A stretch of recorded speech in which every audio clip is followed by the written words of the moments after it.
Best varicose veins చికిత్సనే పొందండి. నొప్పి లేని చికిత్స కోసం సంప్రదించండి ఎబిస్ హాస్పిటల్. నమస్కారం, మీరు చూస్తుంది సుమన్ టీవీ. నేను మీ కీర్తి. నాతో పాటు ప్రముఖ ఆస్ట్రాలజర్ బ్రహ్మశ్రీ నందిబట్ల శ్రీహరి శర్మ గురువు గారు ఉన్నారు. నమస్తే గురుగారు. వాగర్థావివ సంపృక్తౌ వాగర్థ ప్రతిపత్తయే జగతః పితరౌ వందే పార్వతీ పరమేశ్వరౌ. ఆదిత్యాయ చ సోమాయ మంగళాయ బుధాయ చ గురు శుక్ర శనిభ్యశ్చ రాహవే కేతవే నమః. శృంగేరి జగద్గురు పీఠాధిపతులకి, కంచి పీఠాధిపతులకి నమస్కారములు తెలియజేసుకుంటూ కార్యక్రమాన్ని ప్రారంభిద్దాం. గురుగారు, క్యాలెండర్ ఇయర్ ప్రకారం 2026 అంటే కొత్త సంవత్సరంగా మనం క్యాలెండర్ని ఎలాగో చేంజ్ చేస్తాం కాబట్టి పరిగణలోకి తీసుకుంటాం. అఫ్ కోర్స్ మన తెలుగు వారి సంవత్సరాది ఉగాది అయినప్పటికీ కూడాను వివిధ గ్రహాల కలయిక వల్ల వచ్చే సంవత్సరం అంతగా బాలేదు అంటున్నారు. మన ప్రపంచానికి కానీ భారతదేశానికి కానీ ఇందులో నిజమెంత, ఏ విధమైన ఎఫెక్ట్ పడబోతా ఉంది గురుగారు? అయితే మనం చూసుకున్నట్లయితేనమ్మా, గత కొన్ని సంవత్సరాలుగా మనం చూసుకున్నట్లయితే కాలానికి తగ్గట్టుగానే వెళ్ళింది.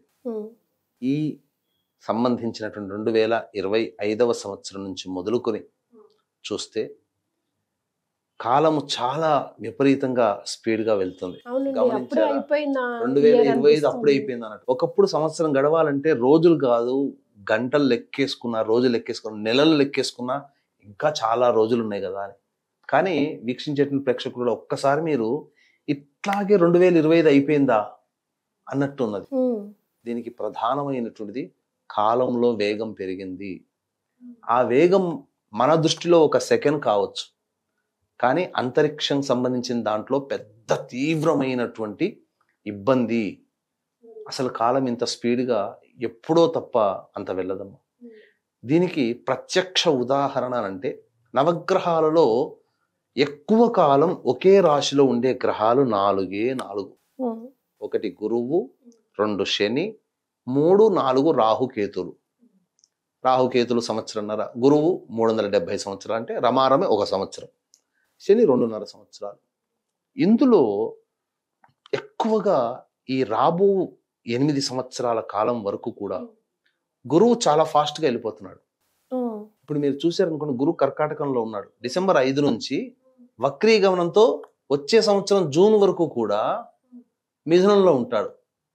జూన్ తర్వాత జూన్లో గురువు కర్కాటకంలోకి వస్తాడు. మళ్ళీ కర్కాటకంలోకి వచ్చి అక్కడన్నా కుదురుగా ఉంటాడా అంటే మళ్ళీ అక్టోబర్ నెలలో మళ్ళీ సింహరాశిలోకి వెళ్ళిపోతున్నాడు.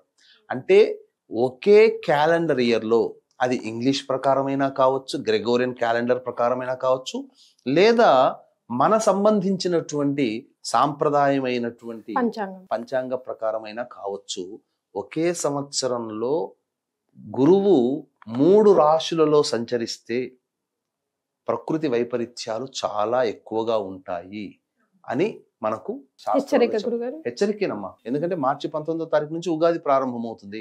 మార్చి 19 నుంచి మిథునంలో ఉన్నటువంటి గురువు జూన్లో మళ్ళీ కర్కాటకంలోకి వస్తాడు. కర్కాటకం నుంచి మళ్ళీ అక్టోబర్లో మళ్ళీ సింహరాశిలోకి వస్తాడు. మళ్ళీ సింహరాశి నుంచి మళ్ళీ కర్కాటకంలోకి వస్తాడు. ఇలా మార్పు చెందుతున్నాడు. గురు మార్పు అనేటువంటిది చాలా గమనించదగినటువంటిది. కొన్ని ప్రభావాలకి ఇప్పుడు మనం చెప్పుకున్నాం అనుకున్నామా, వీక్షించే ప్రేక్షకులు కూడా ఎప్పుడు చెడేనా.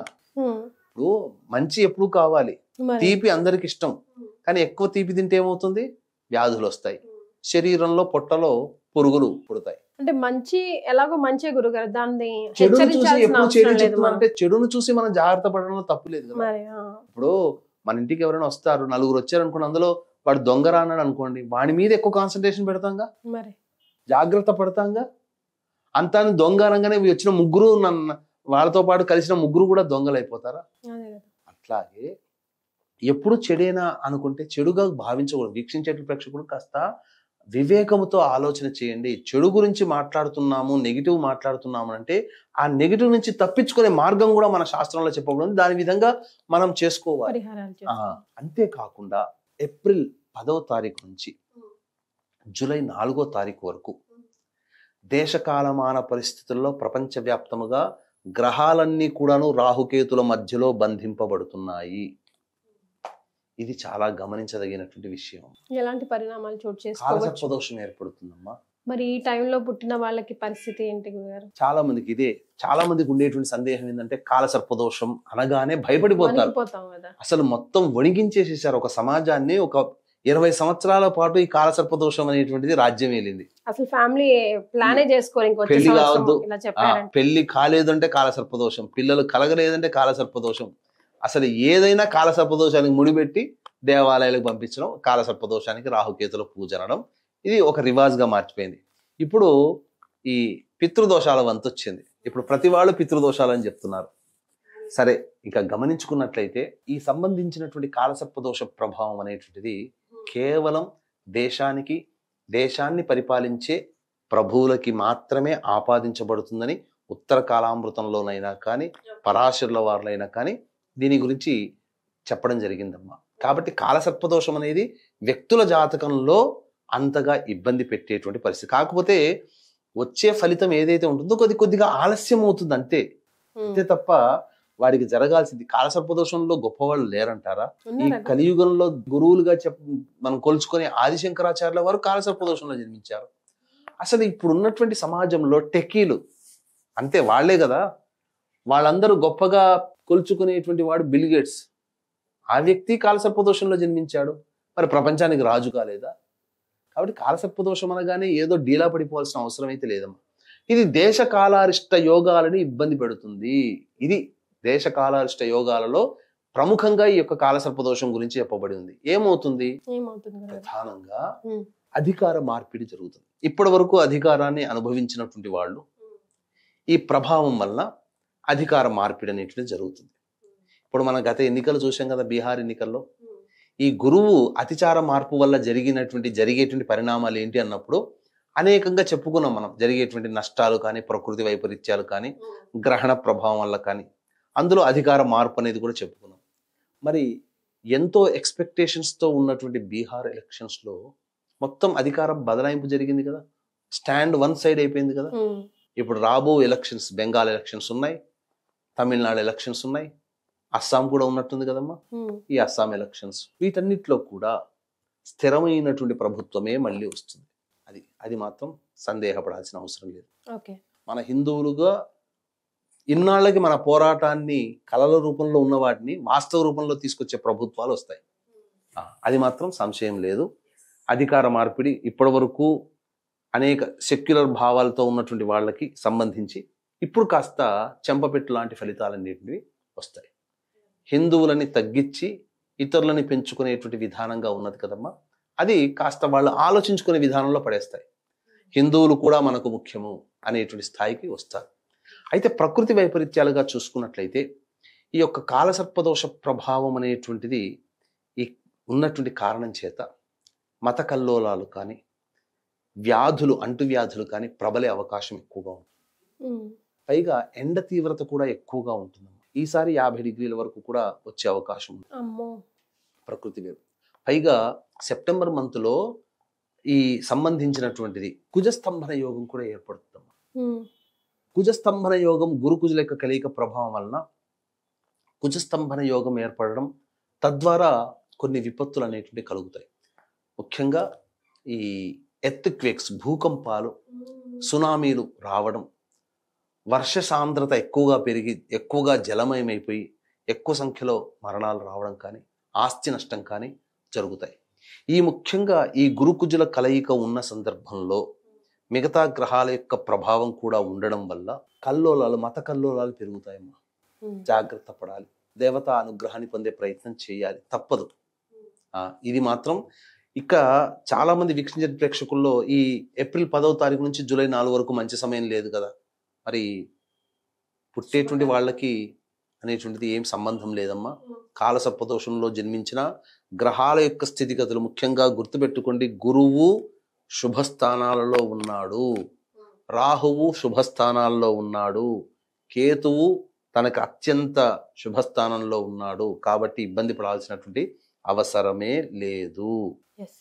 రాహుకేతులు ప్రధానంగా రాహువుకి మిత్రక్షేత్రంలోనే ఉన్నాడు, కేతువు కూడా తన మిత్ర గ్రూప్లోనే ఉన్నాడు. కాబట్టి కాలసర్పదోషం కదా, జన్మిస్తే ఏమవుతుందో అని చెప్పి అనుకోకండి. ఇది ఈ విధంగా దీన్ని సర్దుబాటు చేసుకోవచ్చమ్మా.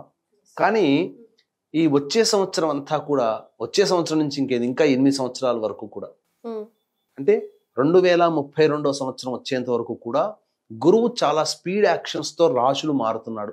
అంటే ఒక సంవత్సరం పాటు ఉండి ఆ సంవత్సరం తర్వాత మారాల్సినటువంటి గురువు 3 సార్లు ఒకేసారిలో రేపు వచ్చే సంవత్సరం 3 సార్లు మారుతున్నటువంటి కారణం త్రిగ్రహ కూటమి, చాతుర్గ్రహ కూటమి కూడా ఏర్పడుతున్నటువంటి కారణం వచ్చే సంవత్సరం.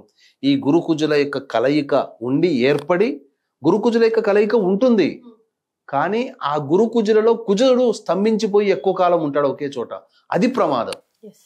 ఈ ఉన్నటువంటి ప్రమాదం కారణం చేత కొన్ని ప్రపంచవ్యాప్తంగా ఇబ్బందులు తప్పు. కాకపోతే మన దీనికి కొంత మినహాయింపు మన భారతదేశం ఉంటుందమ్మా. ఈ భారతదేశం చాలా మటుకు మెరుగవుతుంది. అలాగే భారతదేశం యొక్క ఖ్యాతి చాలా మెరుగుపడుతుంది.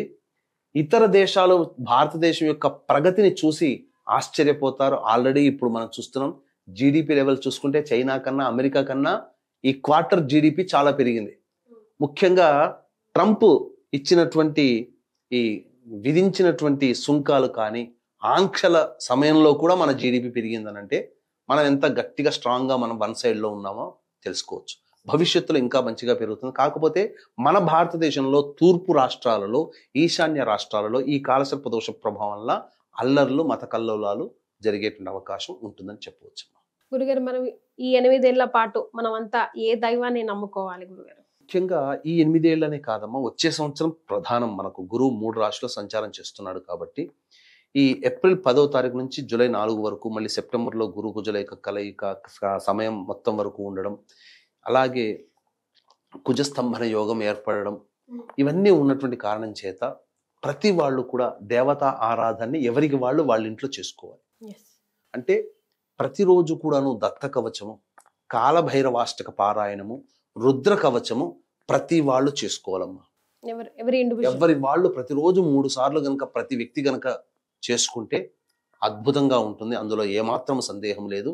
అంతేకాకుండా ఈ సంబంధించినటువంటి ప్రతి వాళ్ళు, ఇప్పుడు ఎవరు మనకు పెయింట్ డబ్బా కొనుక్కొచ్చుకుంటాం, మనం గోడకి మనకు పెయింట్ వేయాలో ఎలా వేయాలో తెలుసు, కానీ మనం వేసుకుంటే వచ్చే నీట్నెస్ కి ఒక పనితనం తెలిసినటువంటి వ్యక్తి వచ్చినటువంటి పెయింటర్ వేసేదానికి తేడా ఉంటుంది కదా.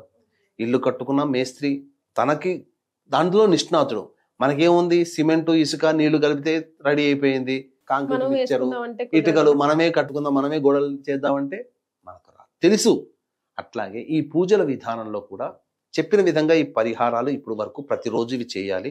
ప్రదోషకాల సమయంలో దేవతా దర్శనం ఖచ్చితంగా చేసుకోవాలి. సాయంకాలం పొద్దున విష్ణు ఆలయాన్ని సందర్శించుకోవాలి, సాయంకాలం శివాలయం సందర్శించుకోవడం ఒక డ్యూటీగా పెట్టుకోవాలమ్మా.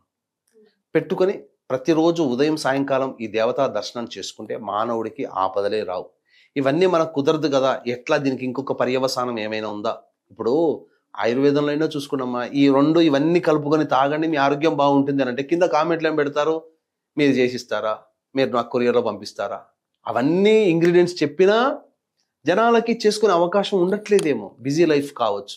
అందుకని దీన్ని దృష్టిలో పెట్టుకుని ఎవరికైతే వాళ్ళు చేసుకోలేరో అటువంటి వాళ్ళ కోసం మన పీఠం ఆధ్వర్యంలో ప్రతి నెల ఒక పుణ్యతిథి రోజున, శుభతిథి రోజున మృత్యుంజయ హోమం, ప్రధానంగా గణపతి హోమం, దత్తాత్రేయ హోమం, కాలభైరవ హోమం, రుద్ర హోమం, అలాగే లక్ష్మీ మూలమంత్ర సంపుటిత లక్ష్మీ సూక్త హోమం, శత్రుబాధ నివృత్తికి సుదర్శన హోమాలు, ఇలాంటివి ప్రతి నెల కుటుంబ సభ్యుల గోత్రనామాదులతో చేయిస్తున్నాం. సంవత్సరం అంతా ఉంటుంది కాబట్టి ఈ సంవత్సరం అంతా కూడా చేయించేదానికి ఒకే విధానంగా మీరు సంవత్సరం పాటు నమోదు చేసుకోవచ్చు. ప్రతి నెల వీడియోలు వస్తూ ఉంటుంటాయి. చేయించినది అంతా కూడా చెప్పింది చెప్పినట్టుగా జరుగుతుంది, అందులో సందేహం లేదు. అవకాశం ఉన్న వాళ్ళు కార్యక్రమ తదనంతరం కాంటాక్ట్ చేసి సంవత్సరం పాటు ఏ విధంగా నమోదు చేసుకోవాలో పూర్తి వివరాలు తెలుసుకోవచ్చు. చాలా సంతోషం గురుగారు, ధన్యవాదాలు. సర్వం శ్రీ ఉమామహేశ్వర పరబ్రహ్మార్పణమస్తు.